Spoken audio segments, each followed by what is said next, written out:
The pilots of a Jet Airways Boeing 737 search desperately through the fog, trying to find the runway. It should be right in front of them, but no matter how hard they try, they cannot see it. They have already made multiple approaches, and each time, the runway eludes them. Is the airport even there? How do they keep missing it? With 142 passengers anxiously waiting to get down, the pressure is mounting. Now running dangerously low on fuel, the pilots are forced to face the awful truth that they have brought this situation on themselves. What you're about to watch is a story about how people behave under extreme pressure, as one by one their options are closed off. This is the story of Jet Airways Flight 555.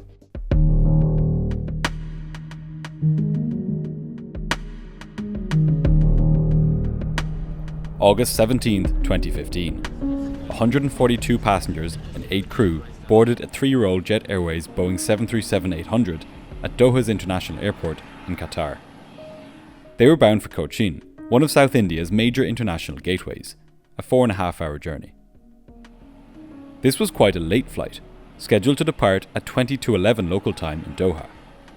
It wouldn't be landing back in Cochin until 5:30 in the morning there. What nobody on board knew at this point, though, was that their day, or rather night, would go on quite a bit longer than that. In command of the flight was a relatively experienced captain. At 40 years of age, he had over 6,000 hours of flying time under his belt.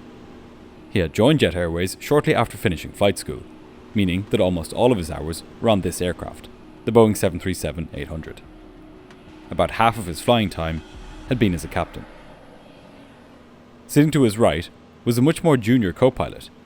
He was 25 years old and had just shy of 1,500 hours of experience, only 1/3 of which were on the 737. Both pilots were well rested for the flight and had a clean flying record with the airline. That airline, Jet Airways, was a highly successful carrier with more than 100 aircraft flying to over 70 destinations. At this point, it accounted for about 1/5 of India's passenger traffic. But in its rush for expansion, there were some things that the airline hadn't quite thought through in the way that more established airlines had. As the pilots set the aircraft up for departure, the 6 cabin crew made sure that the passengers got seated in time. Outside the plane, it was a busy scene too, as the baggage was loaded and fuel was pumped into the wings. And it was this aspect of the flight, the fuel, which would end up playing a crucial role in how this night would unfold. The amount of fuel required for commercial flights is very precisely defined, and it is calculated before every flight, depending on the flight's routing, the winds, the weight of the aircraft, the alternate airport chosen, and the weather at the destination and alternate airports. For Flight 555, it was calculated that 216 kilograms would be needed for taxiing to and from the runways, and just over 11.1 tons would be required for the trip itself. On top of this, a contingency of 0.5 ton was set aside for any unforeseen events, as well as another 2 tons to divert to Bangalore, in case the pilots couldn't get into Cochin. An APU burn of 105 kilograms was calculated too, as the APU is used to provide air conditioning and to start the engines. Finally, another ton was set aside as final reserve fuel. This would provide 30 minutes of fuel to be used only as an absolute last resort. If the plane had to dip into this supply, this would count as a fuel emergency. All of this added up to 15,295 kilograms of fuel. That's a lot of fuel, enough to fill over 25,000 wine bottles or 125 bathtubs if you were so inclined. It was also enough to keep Flight 555 in the air for 5 hours and 53 minutes. But even still, this was just the legal minimum for the flight, and pilots, having a vested interest in the outcome, generally prefer to take more than the absolute legal minimum. So, on this night, given the misty conditions at Cochin, the captain decided to take 750 kilograms extra for holding over Cochin, and then another 55 kilograms to bring the total up to a round figure of 16,100 kilograms. Once the fueler had topped up the tanks, Flight 555 now had 6 hours and 13 minutes of endurance. More than enough for the 4.5-hour journey. At 37 minutes past 10 that night, 3 minutes ahead of schedule, with fuel, baggage, and 151 people on board, Flight 555 pushed back from its stand at Doha. The pilots started the plane's 2 engines and began taxiing out to the runway. As was typical in Doha, it was a calm, clear night. Perfect weather for flying. The pilots completed their before takeoff checklists as they taxied out, and before long, they had reached the holding point of the departure runway. At 11:15, air traffic control cleared the flight to line up and take off. Within moments, the 737 was airborne and climbing out over Doha.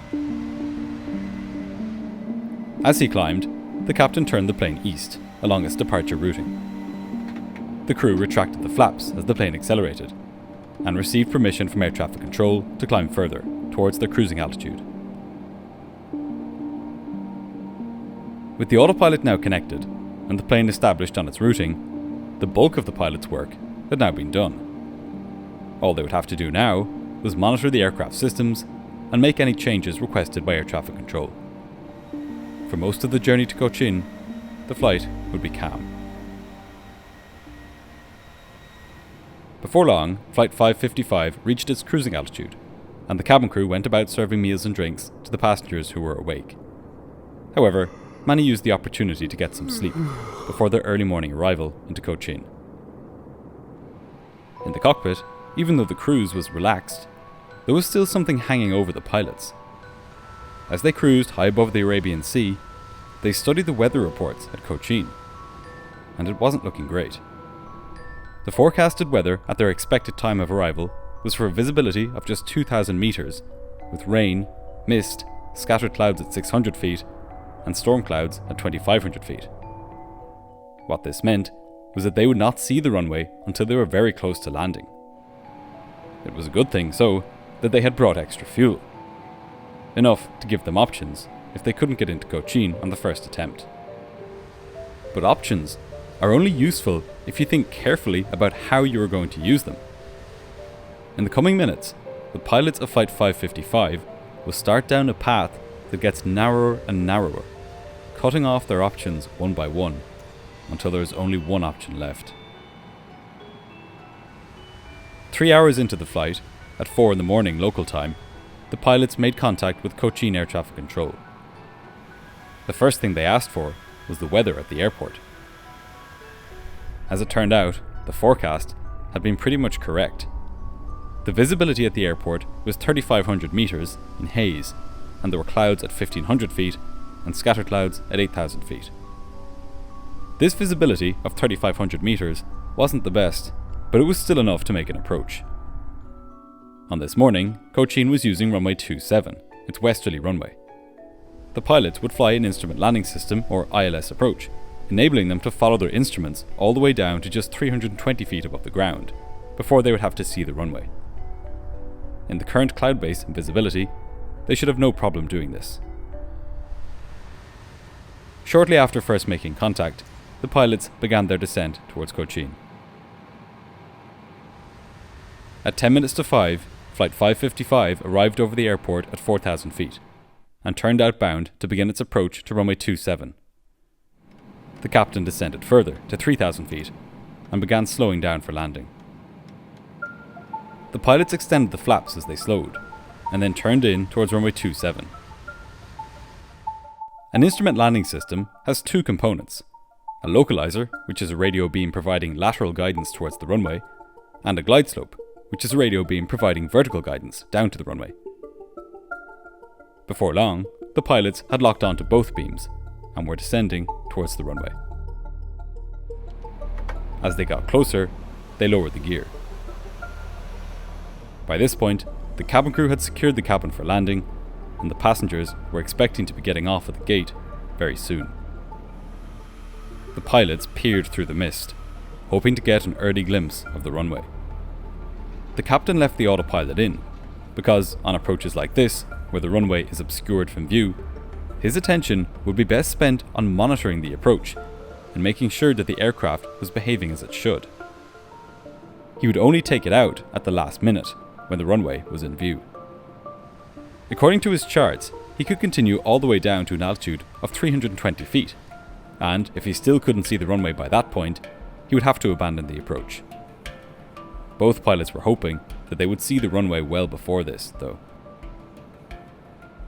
They watched as their distance measuring equipment counted down the plane's distance from the runway, 1,000. and as the plane's automated voice counted down its altitude. The first officer peered through the mist, hoping to catch sight of the runway lights, while the captain focused on his instruments. Any moment now, they should see the runway. The plane now descended through 500 feet. Now, they were just 100 feet above the decision height of 320 feet. But 320 feet came and went, and the runway never appeared. The captain was obligated to go around at this point, but he hesitated. It's possible that he was surprised that the runway didn't come into view, or perhaps he wanted to push his luck and see if giving it a few more seconds would work. But whatever the reason for his delayed response, the runway never appeared through the mist. As the aircraft reached an altitude of 260 feet, the captain pushed the engines to maximum thrust, and the plane rocketed skywards. The pilots climbed to 2,500 feet initially, then went further up to 4,000 feet, and they entered a holding pattern above the Cochin radio beacon. A go-around, while not ideal, isn't all too unusual, especially in conditions like this. After all, the captain had taken extra fuel exactly for this kind of scenario. So, as the pilots circled, they took stock of their options. They still had a lot of fuel on board, 4.7 tons in fact. Their alternate airport was Bangalore, where the weather was better. As per their flight plan, if they were going to divert to Bangalore, they would have to do so before their fuel reached 3.3 tons. 3.3 tons was what's known as their minimum diversion fuel, or MDF.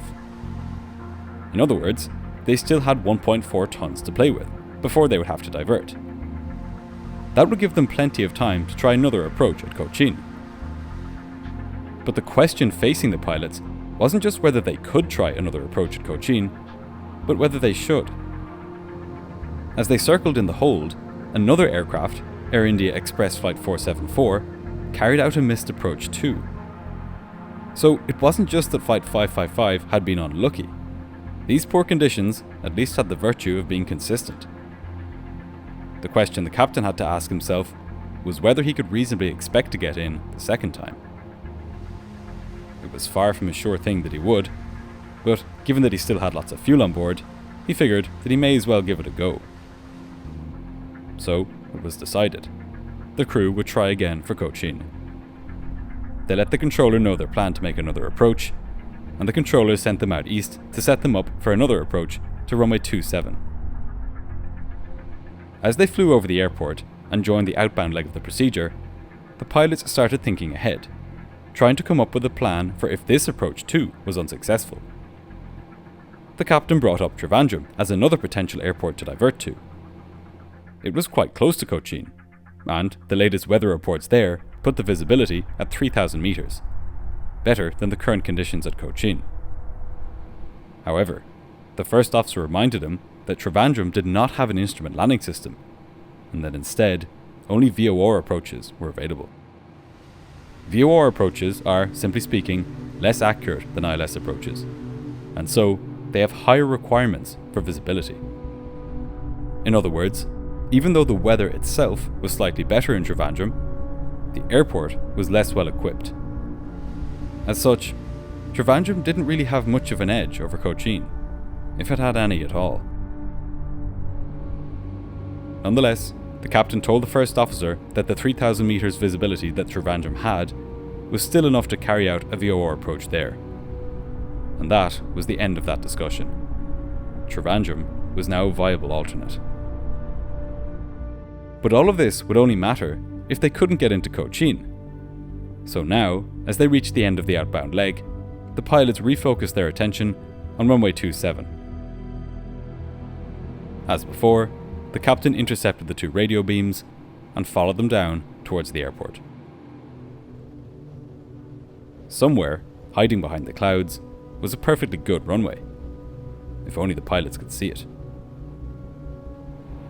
They continued on down, lowering the gear and monitoring the callouts from the plane's 1,000. computer. The stakes were higher this time.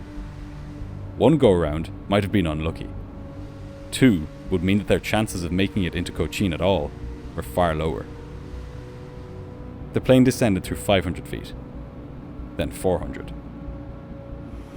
But just as it happened the first time, 320 feet came and went, and the runway was nowhere to be seen. Faced with no choice, the pilots carried out a go-round for a second time. Once again, the crew climbed, cleaned up the aircraft, and entered a holding pattern above the airport. Now, it was time for a serious discussion about their options. While Bangalore was their primary alternate, it was far away and would require quite a bit of fuel to get to. Trivandrum, on the other hand, was just over 100 nautical miles away, versus Bangalore's 200. Closer still was Coimbatore, just 64 nautical miles away. As the pilots had discussed on the previous approach, they would have to divert to Bangalore by the time their fuel reached 3,300 kilograms. With just 600 to go until they reached this point, this time would come quite soon. But the captain was eager not to divert. Morning mist or haze wasn't all that uncommon in Cochin. There was a decent chance that when the sun rose, it would burn off the mist and give him a chance to get in. The only question was whether the 600 kilograms he had left before he would have to divert to Bangalore would burn off before the mist did. So he hatched a plan.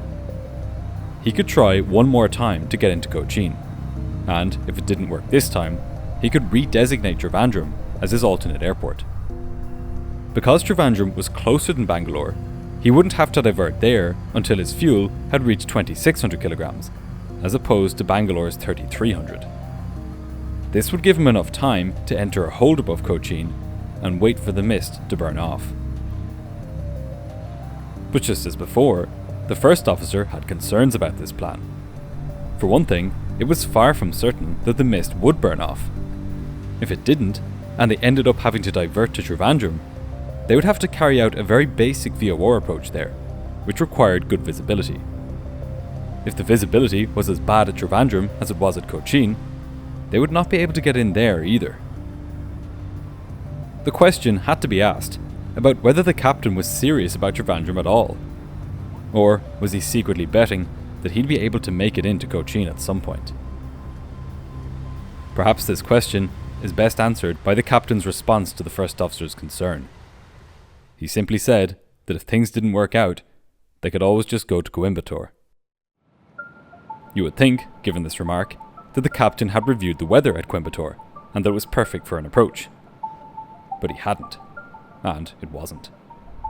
In fact, neither pilot had checked what the conditions were in Coimbatore. And as the morning went on, they never would. Bit by bit, the pilots were painting themselves into a corner. At this moment, with 3,900 kilograms of fuel in the tanks, they still had an abundance of options. But now, another aspect of this story, specifically an airline policy, would conspire with the pilot's decision-making to cut off these options one by one. In most airlines, the discussion that the pilots were now having would not even have been taking place. That's because the majority of the world's airlines have a rule whereby captains are only allowed to carry out 2 missed approaches at an airport due to poor visibility, before they must divert. Jet Airways had no such policy.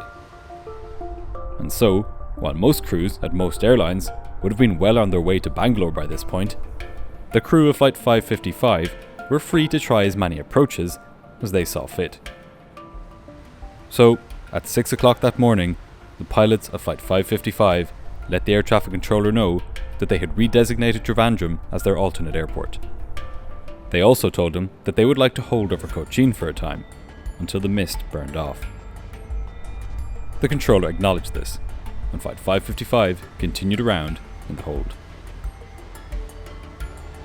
As they held, below them, yet another aircraft carried out a missed approach.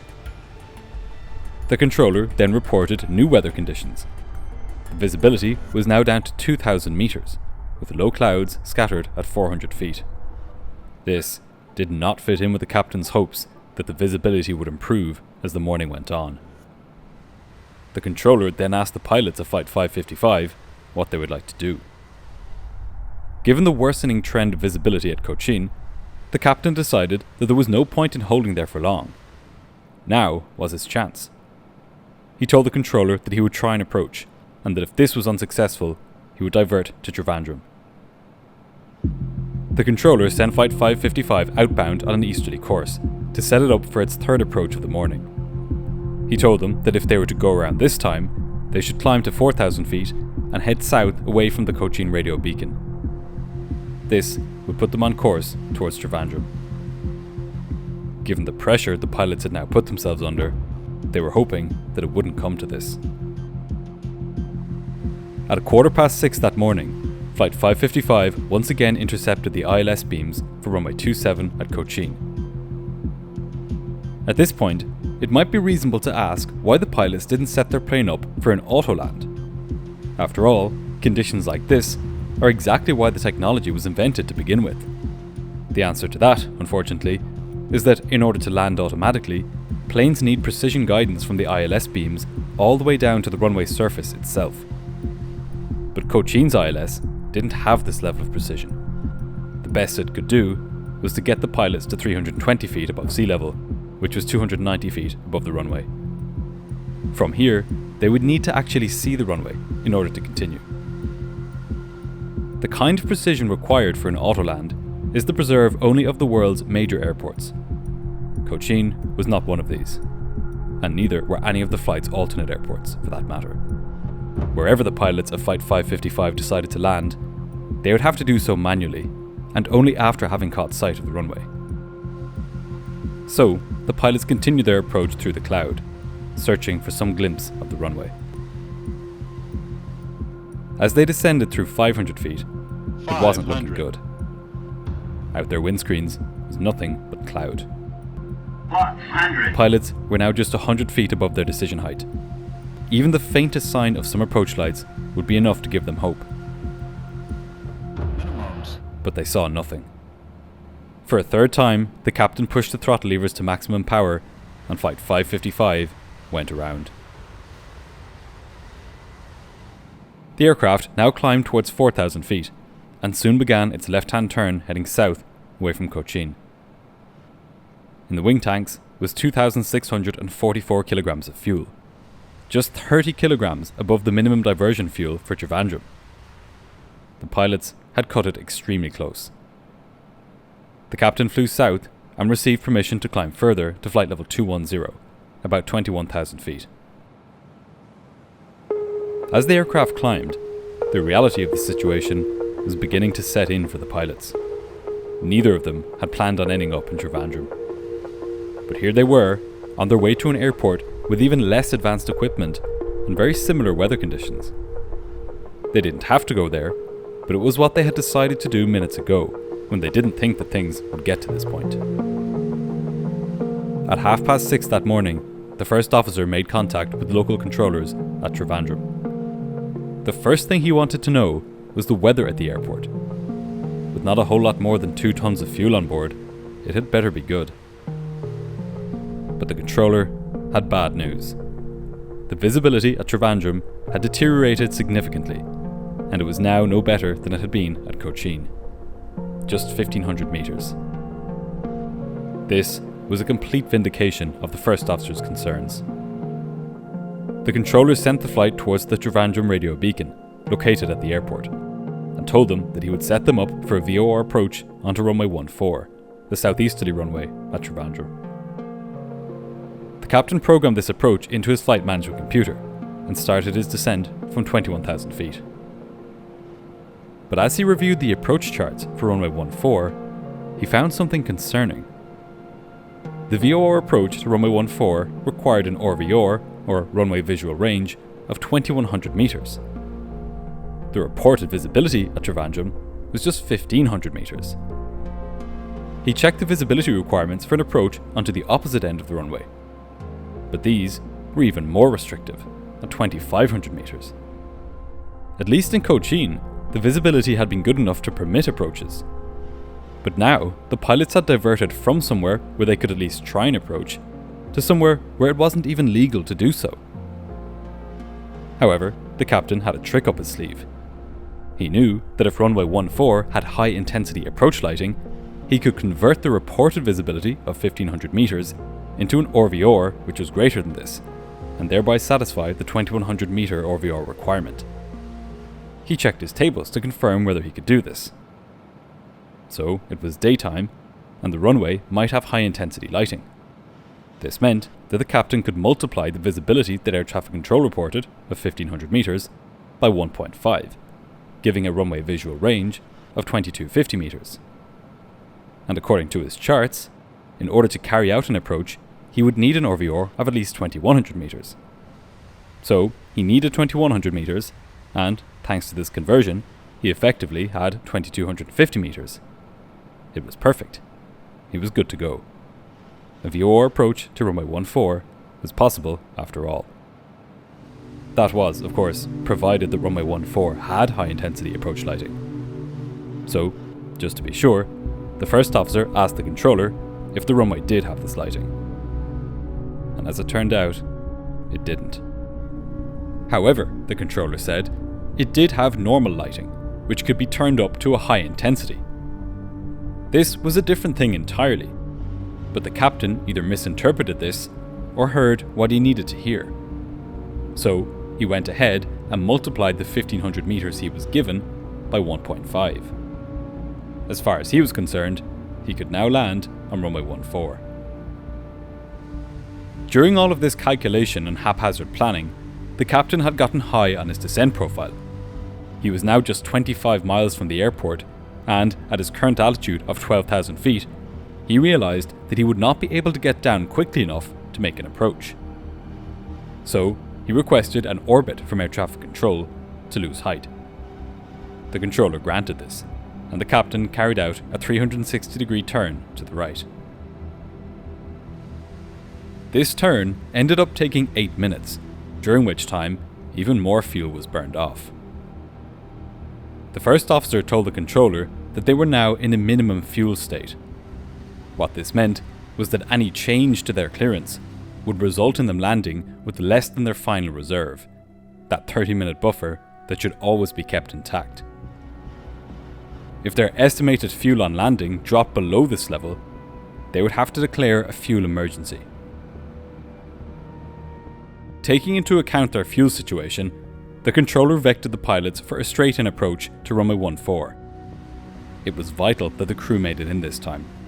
A go-around now would leave them with less than 30 minutes of fuel in the tanks. And to that end, things were starting to look up. The visibility had now risen to 2,000 metres. It still wasn't the 2,100 metres that they technically needed, but any improvement in conditions was welcome at this point. At 6:45 AM, for the fourth time this morning, the crew started down towards a runway. They extended the flaps and lowered the gear. While the ILS approach in Cochin had been precise enough to allow the crew to descend to 290 feet above the airport before having to go around, the VOR approach at Trivandrum was more restrictive. If the pilots didn't see the runway by the time they had reached 560 feet above sea level, which was 540 feet above the airport, they would have to abandon the approach. This was exactly what the first officer had warned about back at Cochin. Now, the pilots were about to find out firsthand whether the captain's bet to go to Trivandrum would pay 1,000. off. The first officer peered through the haze, desperately trying to see the runway. This whole ordeal would be over the moment he caught sight of it. Now with just another 100 feet to descend before they would have to see the runway, dread was starting to fill the cockpit. The whole point of diverting to Trivandrum was to put an end to this increasingly dire situation and land. But runway 14 was nowhere to be seen. The captain pushed the throttles forwards once more, and Flight 555 went around. The passengers were pushed into their seats as the plane rocketed skywards, now for a fourth time. They were growing increasingly worried. Why had the plane not landed yet? They should have been on the ground at Cochin almost half an hour ago. The flight situation was now critical. The fuel had dropped below 1,300 kilograms, the amount which the pilots were supposed to protect at all costs. In less than 30 minutes, Flight 555 would run out of fuel. The captain declared a mayday to air traffic control. Now, the pilots only had one option left. They simply had to land at Trivandrum. With an emergency declared, the captain was now free to do whatever he felt was necessary to get the plane down.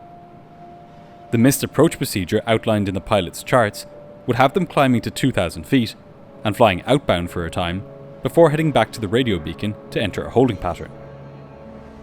This lengthy procedure would use up precious fuel that the pilots now desperately needed to make another approach. So, the first thing the captain did was to ask the controller if he could ignore this procedure and instead carry out a visual circuit to come back in and land on runway 14. This was approved, and the captain began turning right for another approach. The captain had told the controller that he would be doing a visual approach, but he couldn't see the runway. All he knew was that it was beside the sea, and that by paralleling the coastline, he should be able to catch sight of it. This was a risky move, but it was done out of desperation. As they flew downwind, the pilots lowered the landing gear and extended the flaps once more. They began a descent towards 1,000 feet, in order to be ready to descend further towards the runway once they caught sight of it. After a few short minutes, the captain told the controller that he was turning in towards the runway. But the controller could see on his radar that the plane was only abeam the threshold. This would give the pilots no room to turn in towards the runway. Flight 555 was cutting it way too close. To give himself a better chance, the captain would need to continue flying outbound for longer, and only then turn in, so that he would at least have some straight segment on the final approach. But the captain didn't do this. He wanted to stay close to the runway, even if this risked the stability of the approach. Sure enough, shortly after starting the turn, the pilots finally caught sight of the runway. It was the first time they had seen a runway since departing Doha almost 6 hours previously. However, it was immediately clear that there was no way that they could make it in from their present position. They were way too high and too far to the right of the runway. Reluctantly, the captain abandoned the approach, firewalling the throttles and taking the plane up yet again. With not even 900 kilograms of fuel left in the tanks, the crew's situation was now a matter of life and death. The pilots were growing increasingly desperate. Once again, to save fuel, the captain requested a visual approach from air traffic control. He quickly began a right-hand turn to fly downwind and descended to 1,000 feet. After a few minutes, he arrived again abeam the threshold of runway 14. Eager not to make the same mistake as he had done on the previous approach, the captain extended his downwind leg somewhat and descended to 500 feet before beginning his turn in towards the runway. He was determined not to end up high on this approach. However, as the captain rolled out of his turn onto the runway heading, dread filled him once more. The runway was nowhere to be seen. The pilots were horrified. This had been their last-ditch effort. Surely they would not have to do yet another go-round. Then, suddenly, to their left-hand side, the runway came into view. The captain yanked the control column left in a desperate bid to line the aircraft up with the runway. The passengers screamed, as their view at the left-hand side was entirely filled with the ground passing just beneath them.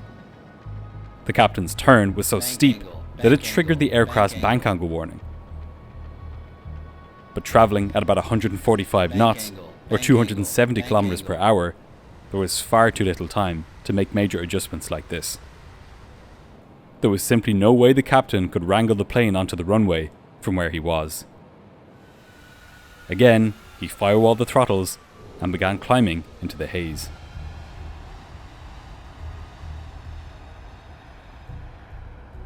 Just 660 kilograms of fuel were now sloshing around at the bottom of the tanks.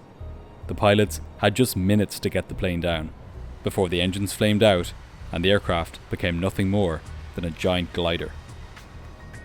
The captain climbed to just 700 feet this time.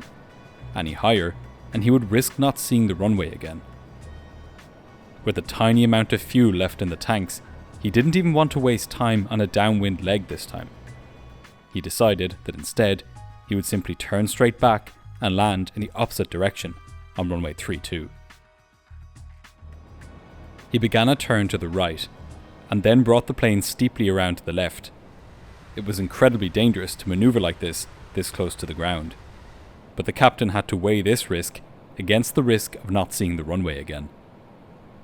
He kept the gear down and the flaps extended as he dragged his 737 around to face the airport, continuing his descent below 500 feet. The captain was now flying so low that the sensors on the aircraft's underside detected an imminent collision with the ground. The plane's ground proximity warning system blared out, urging him to pull up. Normally, hearing this warning would require the crew to immediately carry out the terrain escape maneuver, which involved applying full power and hauling the nose up. But the computer generating these warnings didn't know that pulling up and going around at this point would lead to fuel starvation and almost certain death for everyone on board. The captain pressed on, ignoring the warning and peering desperately through the murky sky in search of the runway. He could see the ground beneath him, even though he couldn't see the runway yet. He figured that if a hill suddenly emerged in front of him, he would have to do his best to pull up and avoid it. The first officer reached over and flicked the terrain inhibit switch to stop the warning. This was the crew's final attempt, and they knew it. The passengers held on tight as the plane roared low over the ground, trees and buildings passing just meters below them. The captain was now flying just 50 feet above the ground, less than the wingspan of his own plane. The first officer, hoping that the captain knew something that he didn't, asked if he could see the runway. "Just going blindly," he replied. Finally, through the haze, the runway lights came into view. Once again, the captain was off centerline. He disconnected the autopilot immediately and heaved the plane to the right. The bank angle warning sounded once more, but the pilots were almost deaf to it at this point.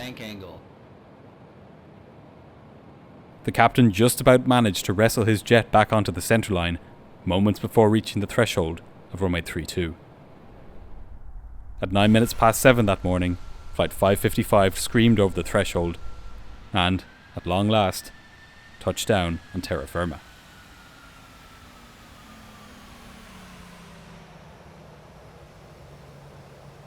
All 152 passengers and crew were safe. Incredibly, even after this life-threatening ordeal, the pilots didn't stand themselves down from duty. They simply refueled at Trivandrum and took off towards Cochin to complete the journey, now that the weather had improved there. As soon as India's Air Accident Investigation Bureau got wind of the incident, though, they launched a full investigation. This included an analysis of the aircraft's cockpit voice recorder and flight data recorder. Both pilots were suspended from flying during this investigation, while the captain was eventually demoted to co-pilot for a time for his poor decision-making on this flight and his violations of air safety regulations. But the investigators recognised that the pilots only made these decisions, poor as they were, in the broader context of Jet Airways policies and training. As such, following the report's recommendation, the airline revised its policy on the number of approaches that its pilots may attempt before having to divert. They also redefined the criteria for redesignating airports already considered as alternates. The airline also created simulator scenarios for its pilots, which included low fuel scenarios like the one experienced by the crew of Flight 555. It would be tempting to dismiss this incident as the kind that could only happen at a relatively young airline, one that has not yet developed the procedures, experience or safety culture of the world's major carriers. But that would be a mistake. The same basic chain of poor decisions can occur even at airlines with decades of experience and excellent reputations for safety. As recently as 2022, the pilots of a Singapore Airlines Boeing 777 found themselves in a remarkably similar situation after diverting from Singapore. You can watch the video I did on that flight here.